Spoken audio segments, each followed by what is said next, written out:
Sinigang na bangos. Ito ang ingredient: luya, sibuyas, kamatis, siling haba at okra. At ang ating nor, sinigang sa sampalok. Siyempre, ang ating bangos, hiniwa-hiwa na yan. Depende sa inyong gusto kung anong laki ang gusto nyong hiwa. At ang kangkong na akin na rin hinimay-himay. Hiniwa ko na rin ang kamatis, luya at sibuyas. At ngayon, painit tayo ng kaserola. Pag mainit na, lagyan natin ng mantika. At pag mainit na ang mantika, una nating ilalagay ang luya.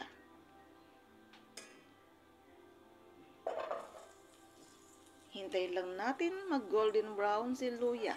Kaya ko inuunang ilagay ang luya dahil matagal siyang maluto kumpara sa sibuyas. Para hindi agad masunog ang ating sibuyas. Unahin natin ang luya. Haluin lang natin para hindi masunog.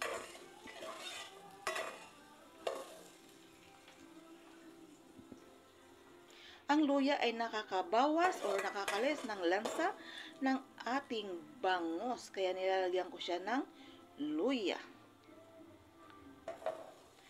Ilagay na natin ang sibuyas. Ayan, halo-haloin lang din natin. Durug-durugin natin or hiwa-hiwalayin para mabilis maluto.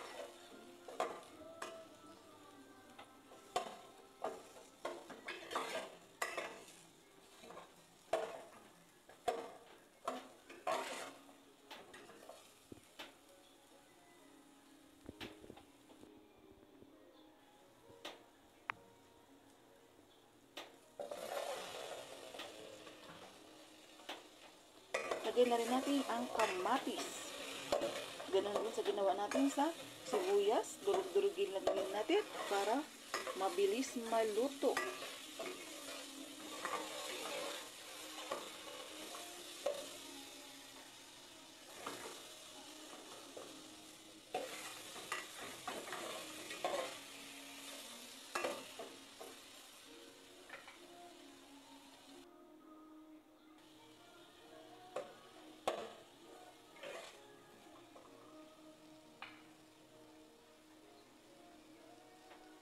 Ayan, luto na ang ating kamatis. Ilalagay ko na ang ating bangos. Halo-haloan lang din natin.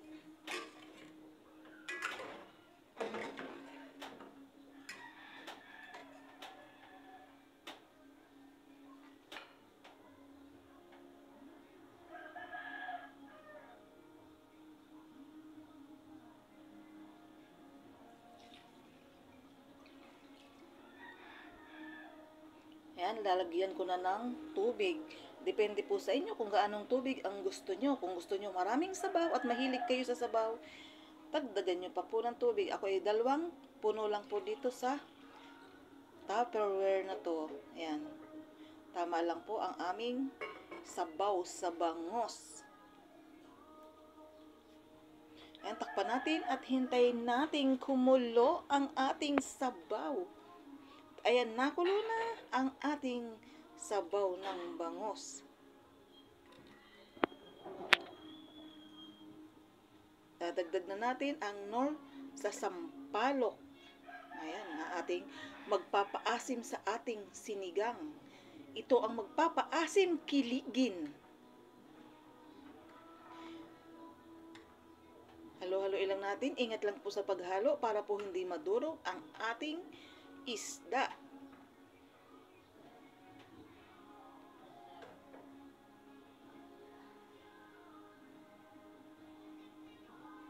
Mabilis lang po naman maluto ang isda. Kaya pakuluin lang natin ang saglit para lang yung asim ay manuot hanggang sa tinik ng ating bangos. Tinik. Ayan.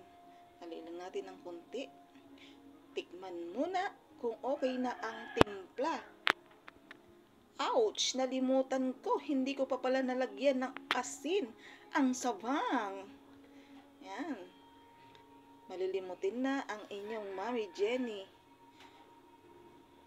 Pero okay lang. Hindi pa naman late. Ayan, lagyan na natin ng asin Depende rin sa inyong panlasa kasi may tao pong matabang ang panlasa, may tao din namang kahit kahit maalat matabang pa rin. Ayan.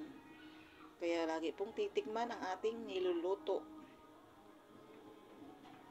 Halo lang po yung asin.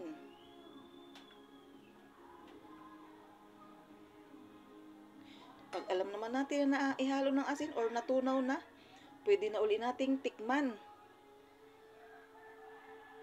Para malasahan natin kung perfect na.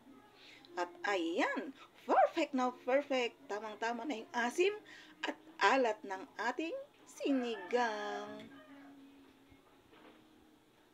Lagay na ang sili. Ang 4 na perasong siling pangsigang or siling green.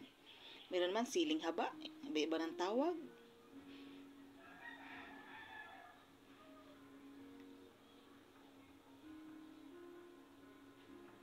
Dadagdag ko na rin ang okra. Gusto ko sa okra ay half cook lang. Kasi pag malabog, masyado siyang madulas. Ganun lang din, lubog-lubog lang din natin.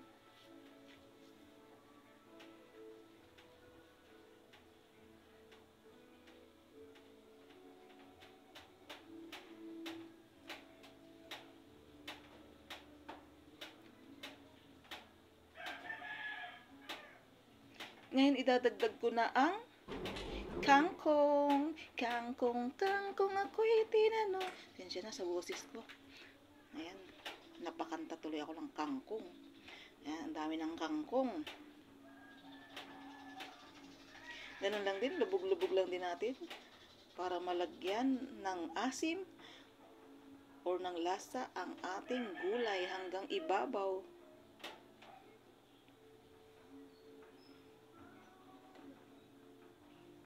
Hintayin lang din natin siyang kumulo.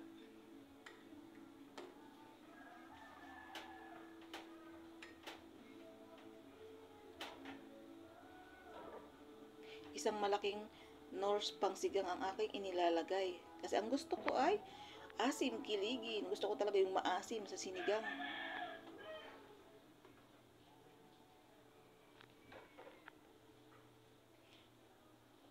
Ayan, kumukulo na.